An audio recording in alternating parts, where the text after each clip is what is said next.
Dibrugarh Banipur railway ষ্টেচনত সংঘটিত হোৱা এক ভয়ংকৰ ঘটনাই বৰ্তমানেও চাঞ্চল্য অব্যাহত আছে। ডিব্ৰুগড় বাণীপুৰ ৰেলৱে ষ্টেচনত কৰ্মৰত এগৰাকী শ্ৰমিকৰ কালি এক আকস্মিক এক দুৰ্ঘটনাত তেওঁক মৃত্যুক আকোৱালি ল'বলগীয়া হয় আৰু ইয়াৰ পাছতেই এতিয়া চাঞ্চল্য অব্যাহত আছে। মই বৰ্তমান ঘটনাস্থলীত উপস্থিত আছো। এই ঘটনাস্থলীতে আচলতে এই স্থানতেই এই যি ঘটনাটো সংঘটিত হৈছিল, চিন্তু শইকীয়া নামৰ এজন শ্ৰমিকে মৃত্যুক আকোৱালি ল'বলগীয়া হৈছিল আৰু সেই ঘটনাটোৱে আচলতে তেওঁ বিদ্যুৎপৃষ্ট হৈ এই ঘটনাত তেওঁ মৃত্যুক আকোৱালি ল'বলগীয়া হৈছিল। তেওঁ ৰেলৰ যি চাফাই কৰ্মী আছিল, ৰেলৰ চাফাই কৰ্মী হিচাপে তেওঁ নিয়োজিত হৈ আছিল আৰু আকস্মিকভাৱে কালি বিদ্যুৎপৃষ্ট হৈ এই ঘটনাত তেওঁ কৰুণ মৃত্যুক আকোৱালি ল'বলগীয়া হয় ডিব্ৰুগড় কানাই গাঁৱৰ নিবাসী তথা সুমন ওৰফে চিন্তু শইকীয়া নামৰ এই শ্ৰমিকজন।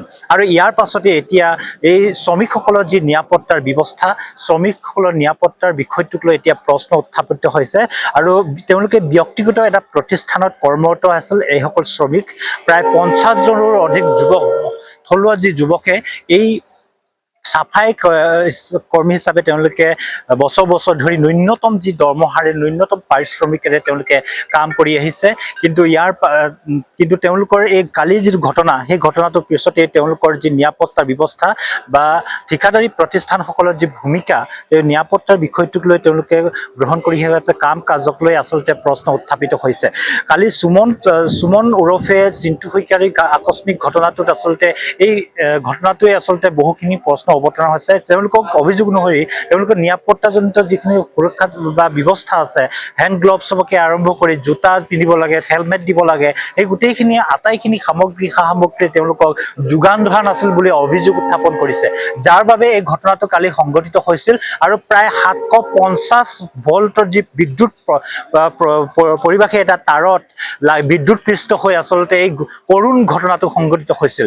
আমি দৃশ্যাংগ দেখুৱাইছো এই স্থানতে আচলতে যিটো ঘটনা, সেই ঘটনাটো সংঘটিত হৈছিল। তেওঁলোকে চাফাই কৰ্মী হিচাপে তেওঁলোকে নিয়োজিত হৈ আছিল আৰু ইয়াত যিসকল শ্ৰমিক আছে, কৰ্মচাৰী আছে, তেওঁলোকে আছে গোটেই ঘটনাস্থলীত চাক্ষুষ যিসকল প্ৰমাণ আছে, তেওঁলোকে এই গোটেই ঘটনাটো তেওঁলোকে সাক্ষী আছিল আৰু তেওঁলোকৰ পৰা কিছু কথা আমি জানিবলৈ চেষ্টা কৰিম আৰু বহুখিনি আচলতে ৰেলৱে ষ্টেচন তেওঁলোকৰ পৰিয়ালৰ লোক উপস্থিত আছে, স্থানীয় লোকসকল তেওঁলোকে উপস্থিত আছে আৰু তেওঁলোকৰ পৰা কিছু কথা আমি জানিবৰ কাৰণে চেষ্টা কৰিম।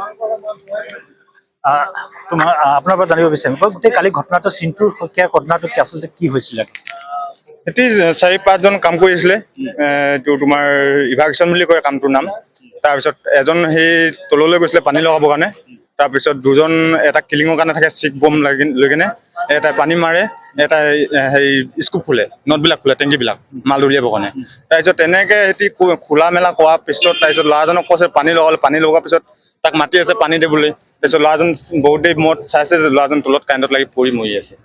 কিমান সময় ঘটনা কালি মইতো ঠিক মোৰতো মৰ্ণিং ডিউটি আছিলে, মইতো সঠিককৈ ক'ব নোৱাৰিম, কিন্তু মানে আমাৰ ষ্টাফটো ল'ৰাখিনি কোৱা মানে 7টা কিমানত বুলি কৈছে। তাৰপিছত একো সা সুবিধা নাই, 108 মাতিলে নাই, গাড়ী এখন নাই। তাৰপিছত দুজন ল'ৰাই মাজত বহাই মেডিকেললৈ লৈ যোৱা। ইয়াতে মৰিছে? ইয়াতে মৰাটো হৈছে। কিহত লৈ গৈছিলে? স্কুটিত লৈ গৈছে, উঠাই স্কুটিত লৈ গৈছিলে, স্কুটিত লৈ কিনে গৈছে। মাজত বহাই কেনে দুজন ল'ৰাই স্কুটিত বহাই লৈ গৈছে। ল'ৰাকেইজন ইয়াতে আছিলে স্কুটিত লৈ যোৱা। আপুনি তাক সুধিব পাৰে। তাৰপিছত গোটেই আপোনালোকৰ এতিয়া গোটেই নিৰাপত্তাৰ কথাটো ওলাইছে যে আপোনালোকক হেণ্ড গ্লভছ দি দিয়ে, হেলমেট দি দিয়ে, জোতা নিদিয়ে, এনেকুৱা ধৰণৰ কথা ওলাইছে। কথাবিলাক কিমান সত্য? হয় হয় সত্য, কাৰণ কেলৈ মই ইয়াত কাম কৰোঁ, মই আজিলৈ পোৱা নাই। কিন্তু অকল পাইছোঁ নিজৰ ড্ৰেছযোৰ, স্পৰ্টিংটো পেণ্টটো পাইছোঁ, আজিলৈ হেণ্ড গ্লভছ পোৱা নাই, জোতা পোৱা নাই, কেপ পোৱা নাই, মাস্ক নাই, তো নাই, একো পোৱা নাই মানে। কোন কোম্পানীটোৰ নাম কি? আমাৰ এইটো ডাইনামিক এণ্টাৰপ্ৰাইজ, সেইটো কোম্পানী হয়। পৰিয়ালৰ লোক আছে, স্থানীয় লোক আছে, তেওঁলোকৰ পৰা কথাটো জানিব বিচাৰিম। আপোনাৰ পৰা মই কথা অকণমান জানিব বিচাৰিম যে গোটেই চিন্তু শইকীয়া ঘটনাটোৰ পিছতে আপোনালোকে ইয়ালৈ উপস্থিত হৈছে, তেওঁলোকৰ প্ৰতিষ্ঠানৰ যিসকল তেওঁলোকৰ কৰ্তৃপক্ষ আছে, তেওঁলোকৰ কিবা খা খবৰ লৈছে নেকি চিন্তু শইকীয়া ঘটনাটোৰ পিছত? আচলতে এই মুহূৰ্তলৈকে ডাইনামিক ৰটলেম কোম্পানীয়ে হওক বা ৰেলৱে কৰ্তৃপক্ষৰ ফালৰ পৰা কোনো ধৰণৰ যোগাযোগ হোৱা নাই। কিন্তু ঘটনাটো সংঘটিত হৈছে ৰেলৱে যিটো বাণীপুৰ ষ্টেচনৰ একেবাৰে প্ৰিমিচেছৰ ভিতৰত, ৰেলৱে সম্পত্তিৰ ভিতৰত, ৰেলৱে ট্ৰেকৰ ওপৰত ঘটনাটো সংঘটিত হৈছে। এজন চিন্তু শইকীয়াৰ মৃত্যু হৈছে, ওৰফে সুমন শইকীয়াৰ মৃত্যু হৈছে। কিন্তু হয়তো সুমন শইকীয়াৰ মৃত্যু নোহোৱা হ'লে হয়তো হাজাৰ হাজাৰ ইয়াতে যাত্ৰীৰ মৃত্যু হ'লহেঁতেন। এয়া অকল এই যে বিভাগীয় ঠিকাদাৰৰ গাফিলতি নহয়, এয়া ছিষ্টেমৰ গাফিলতি আছে। আৰু যিদৰে ৰেলৱে কৰ্তৃপক্ষ হওক, ঠিকাদাৰ কৰ্তৃপক্ষ হওক, যিধৰণে ছেফটি মেজাৰমেণ্ট ৰাখিব লাগিছিল, যিধৰণে মেডিকেল ইকুইপমেণ্টৰ ব্যৱস্থা কৰিব লাগিছিল, কোনো ধৰণৰ ব্যৱস্থা হোৱা নাই। যিধৰণে তেওঁলোকক অন্যান্য যিবিলাক সা সুবিধা প্ৰদান কৰিব লাগিছিল, সেই সা সুবিধা প্ৰদান কৰা হোৱা নাই। গতিকে আমি তাৎক্ষণিকভাৱে কথা ক'ব খুজিছো, তাৎক্ষণিকভাৱে যিসকল ইয়াত ডাইনামিক কোম্পানীৰ বিষয়ববীয়াই হওক বা সংশ্লিষ্ট ৰেলৱে কৰ্তৃপক্ষ যদি দায়িত্বৰত যিসকল বিষয়া আছিল, সেইসকলক অতি শীঘ্ৰে নিলম্বন কৰিবৰ কাৰণে আমি দাবী উত্থাপন কৰিছো। আৰু এই বিষয়টো আৰু যিহেতু অকল সুমন শইকীয়াৰ লগত জড়িত নহয়, লাখ লাখ যাত্ৰীৰ সৈতে জড়িত আছিল, ভাৰতীয় নাগৰিকৰ সৈতে জড়িত আছিল। গতিকে বিষয়টো ৰেলৱে মন্ত্ৰীকো হস্তক্ষেপ কৰি বিষয়টোৰ উচিত তদন্ত কৰিবলৈ আহ্বান জনাইছো।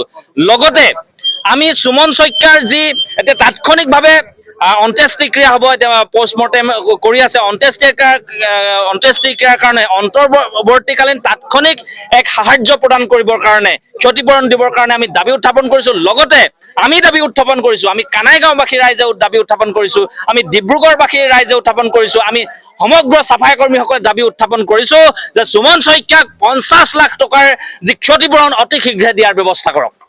নিশ্চিতভাৱে আচলতে এনেধৰণে আচলতে স্থানীয় লোকসকল বা তেওঁৰ সতীৰ্থসকল ক্ষোভিত হৈ পৰিছে।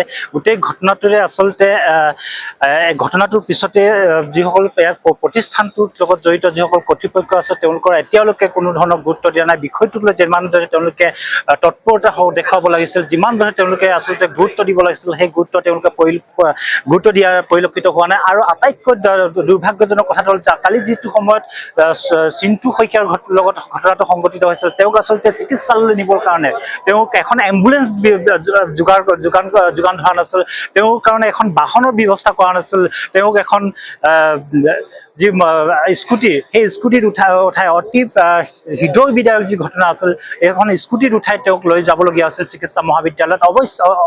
অৱশ্যে তেওঁলোকে জনোৱা মতে ইয়াতে ঘটনাস্থলীতে তেওঁ বিদ্যুৎস্পৃষ্ট হৈ ইতিমধ্যে তেওঁ প্ৰাণ ত্যাগ কৰিছিল।